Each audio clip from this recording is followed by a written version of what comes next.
Right, hello everyone. I would like to thank you for inviting me here today, and I will do my best to stay within 17 minutes, though it might be a bit tricky. I am not Demetrius.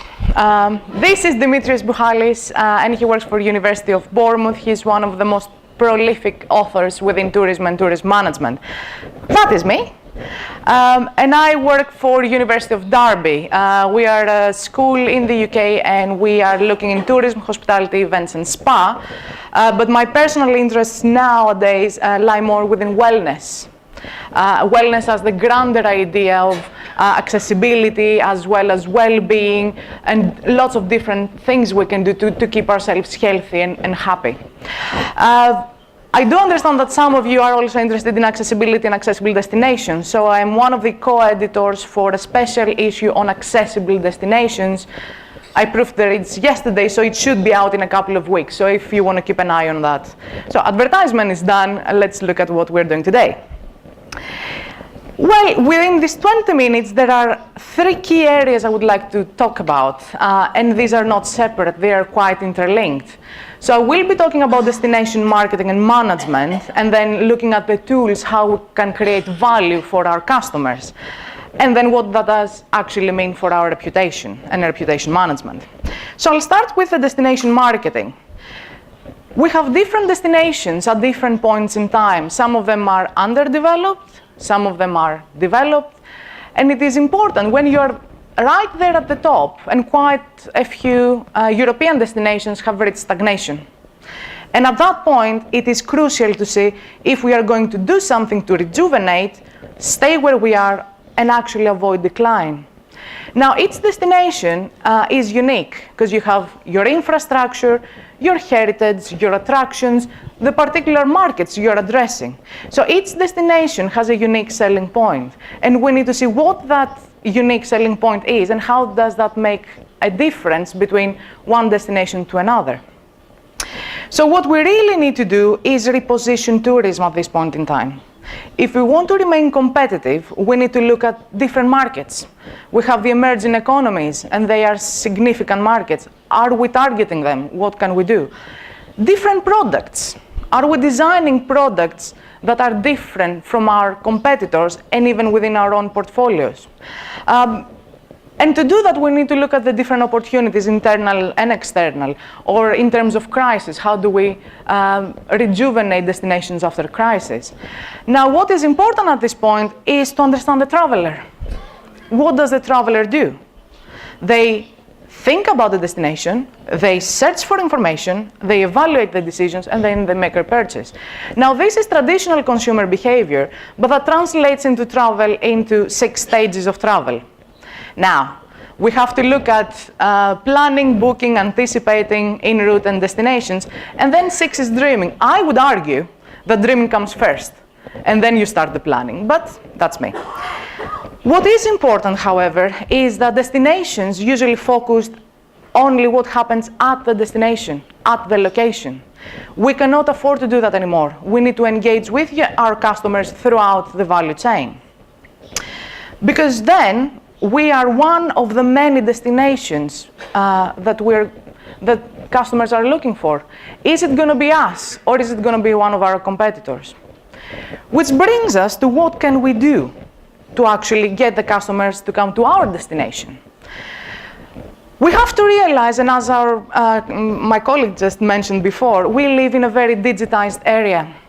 We live in a digitized world, and we have increased mobility. Understanding our consumers is key, and that brings quite a few challenges. Firstly, because we need to understand the future consumer and what their needs are, and how can we forecast their behavior in the future. But at the same time, we need to look at our current consumer, and what do we do with the consumers we have at this moment. So one of the things we need to realize is that there is a big shift between the old consumer and the new consumer. While the old consumer was quite happy to look at products and look at services, the new consumer is about the stories, is about co-creating experiences, is about embodied experience. So how do you smell? How do you taste? How do you feel the destination? It's more about that. So we have to understand that what now customers are looking for is experiences. And experiences can be quite personalized. So how can we have all these personalized experiences for customers to actually come to our destination? Well, we have to look at experiences as such, and these experiences do not operate in silos. They are co-created. And this is a very important point which I need to stress at this point. Many of you will say co-creation. Oh, I've heard it before, I've seen the movie. Well, it is not just that, because it is this very interaction, the interaction between the supplier and the tourist and the intermediary that will actually provide value. So to develop co-creation exercises, on the one hand, you have the firm that is looking for value in terms of economic terms. On the other side, you have the consumer who is looking for value as well, but in terms of memorable experiences. We go to destinations to create memories. We travel for these treasure moments that we capture on film and then we share quite a lot. So this is the very interaction in the middle that will create those experiences. So if we are to co-create experiences as suppliers, as hoteliers, as destinations, there are two key things. On the one side, we need to have an experience mindset. So we need to train our minds and be geared towards delivering experiences. And at the same time, do it through engagement platforms, so different platforms. Now, for that to happen, you have the industry and the suppliers that bring all this network with them. So you have your hoteliers, you have your destinations, your intermediaries, your tour operators, your travel agents, and all this complex tourism system that needs to work together to provide those experiences. And at the same time, you have the customer who is looking at a particular context. When I am going for a business trip, like now, I have different requirements. But in 2 weeks, I'm also going to celebrate my anniversary. So my requirements are quite different. So it's about the context of the user and how we can create value within these particular contexts. I have to say at this point, a few years back, I was with a group of friends and we went to the Maldives. Beautiful place. But we were a group of friends. Now, mostly people were going to the resort for honeymoons. So we walk into the rooms and we see these rose petals and all this romantic stuff. We were looking at each other, no, we did not really need it. So you have to look at the context. And co-creation can happen through a range of means. But what I want to show you now is some examples. This, if you haven't checked, I would urge you to have a look at. Tripod was bought by TripAdvisor a couple of years ago, and what they do is they bring prospective travelers close to locals. Because it is the locals who know the destination better. It is the locals who have the local knowledge and the ins and outs. Because all these travelers now are not looking for a mass tourism tour. You go out and go around with a bus. It's not enough. They are looking for this enriched, localized, personalized experience, and it's the locals who can actually enable that. Other ways of doing that is through participative pricing. So at this point, the customer is so empowered that it's not the industry directing the prices, it's actually the customer that says, I want to go to Algarve for 3 days, play some golf, I want a 4-star hotel, and I'm willing to pay 100 quid a night. Who's going to take me? It is quite an interesting thing. And if we extend that, in terms of how we do holidays, we used to take 7 days, maybe 2 weeks of holidays, and then that was it. But now, we want 4 days, 8 days, 9 days. So we may book a hotel for a couple of days and then say, I want to stay a little bit longer. Who's going to take me? And you have your suppliers and your hoteliers bidding for who is going to get me. And this is really a changing environment, which brings us to reputation management. How do you manage your reputation? One thing is sure, we cannot keep doing that anymore. Technology is here, we have to learn, we have to adapt, and we have to do something with it. That we cannot afford to do anymore. So when you have people communicating and exchanging information and ideas in an instant, even seniors, as it was mentioned before, it is very important to be on the spot and part of that conversation as it happens. Customers are probably more aware of our own products than we are on occasions. And it's not just that. We all remember this event, right? It was a big event in the UK. It was way off. But what was important for that? I just want to highlight the immensity of communication. During the 3 hours of the ceremony, we had 3 million tweets. 3 million tweets. At its peak, we had 250 conversations per second. Tick, tick. That was 500 conversations on Twitter. So now people are not just producing content, taking pictures of their foods, or taking a picture of the hotel. They are discussing, they are sharing opinions, they even challenge governments. So it's a far more interactive approach, and it's a different customer we need to target. Therefore, we can only assume that we have a big paradigm shift from the old consumer to the new consumer. And that is really critical because it's you and your message in the center of that world. As a consumer, using all these platforms, as a supplier, using all these platforms. And the bad news is that we have a lot of platforms to discuss with. We have lots of different media. Different areas use different media. China, Russia use different social media. It's also different generations. So we looked at the elders and the use of Facebook. But what we also see at this point is that youngsters don't necessarily use Facebook. They are getting out of Facebook because their moms and grandmas are on Facebook. So they go to Instagram, Pinterest, and different media, Snapchats. And you have to listen to what people are saying.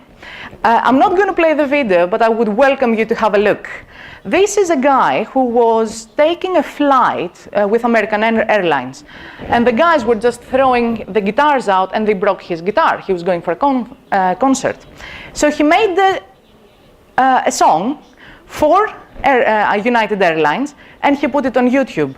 So this bad reputation is on YouTube for eternity, and they cannot take it down. And it's the user creating that experience for himself and for others to share. And if that stays there, it is never good news. There are, however, positives. There are good examples. This is one of them. When you're stuck at the airport and you don't know what is happening, your flight is delayed, and you go to the cashier and says, "What's happening?" And they say, and they just go away. You do not want to have that experience. This is JetBlue, and this is a good example of if you don't know what you're doing and where you are, they will come back and give you all the information to keep you up to date. Because as long as you're aware, you're more willing to, deal with the delay, if you wish. But this is, I think, the best example of how you can not just meet the expectations of your customers, but surpass them. Now, this guy sent this tweet out. Morton's is a restaurant. So he said, can you meet me at this airport with a steak, really, when I land in 2 hours? And that was a joke. Guess what? 2 hours later, the guy was there, greeted with his steak.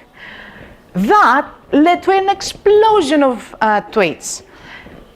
The number of tweets, the goodwill spread, the consultancy and the praise of that company, it was surmount. It was a lot. And that is priceless. You cannot pay your marketeers enough to create this sort of publicity.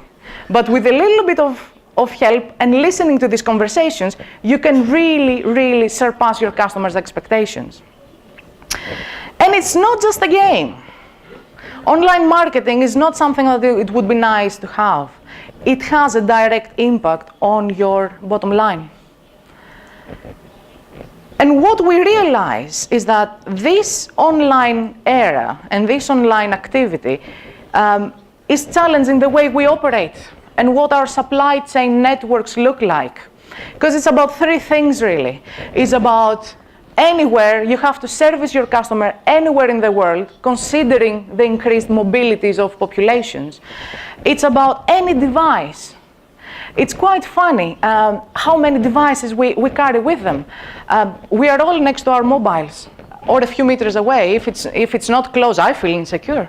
I was going through the security checks yesterday with the flight, and I would see all these families, the dad with a laptop, the mom with a mobile, the kids with the iPads. All these technologies are traveling with us now. So it's about communication through all these devices and have a seamless experience. Disney is doing it quite good for the record. And it's about any time. Is it 10 o'clock at night? Is it 3 o'clock in the morning? In different places, we have different time frames. Last night, Dimitrios sent me a Facebook text saying, how did it go?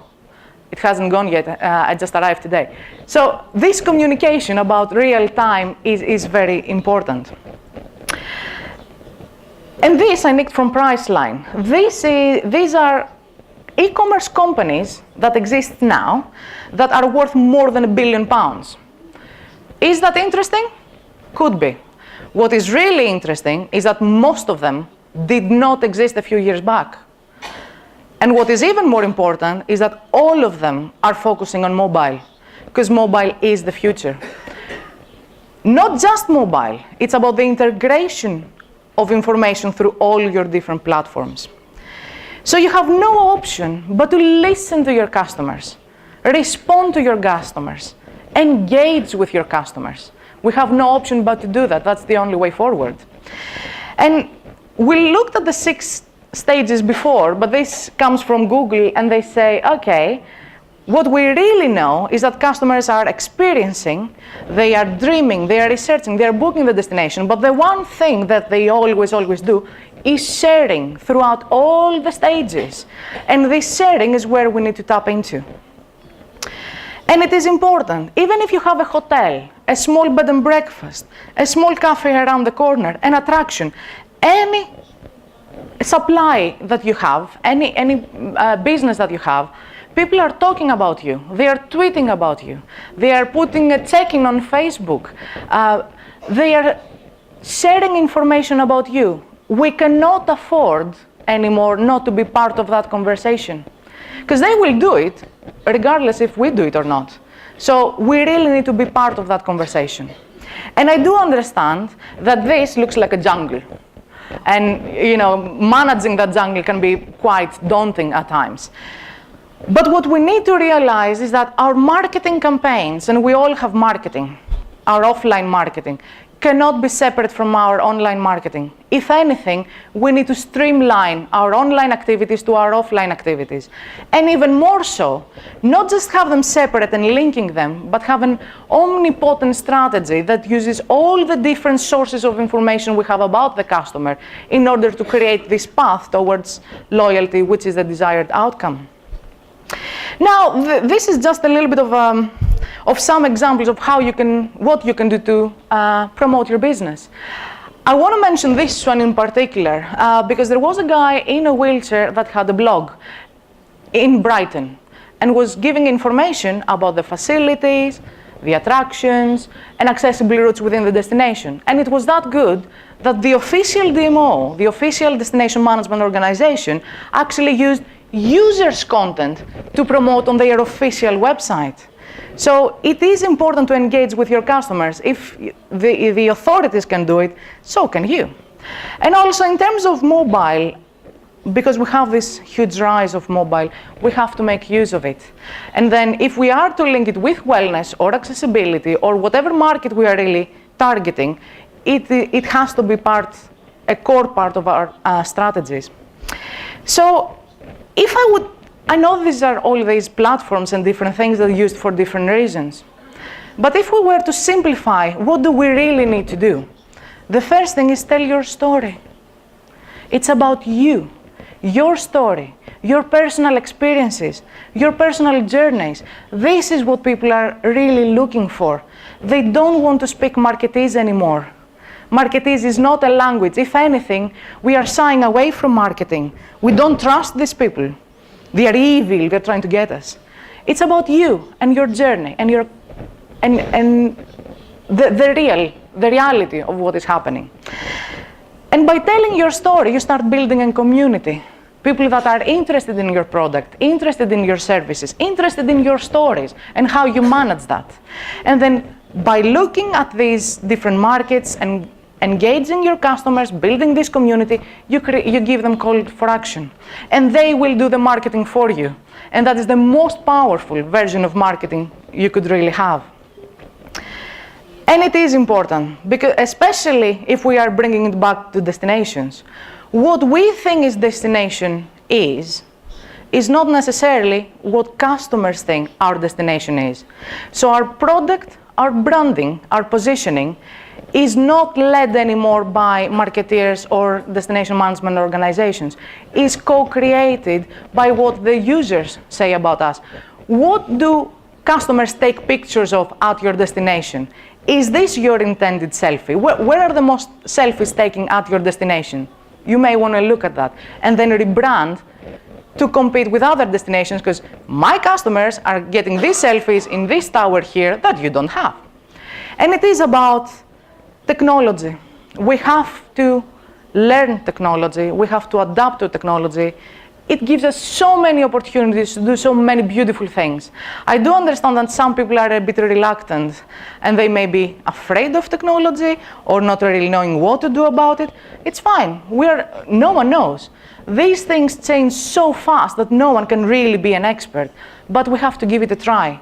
If we want to remain competitive, we have to give it a try, because it is, after all, about the survival of the fittest. And this is not something for the great future. It's something that's happening now, because we create our own future now. Thank you.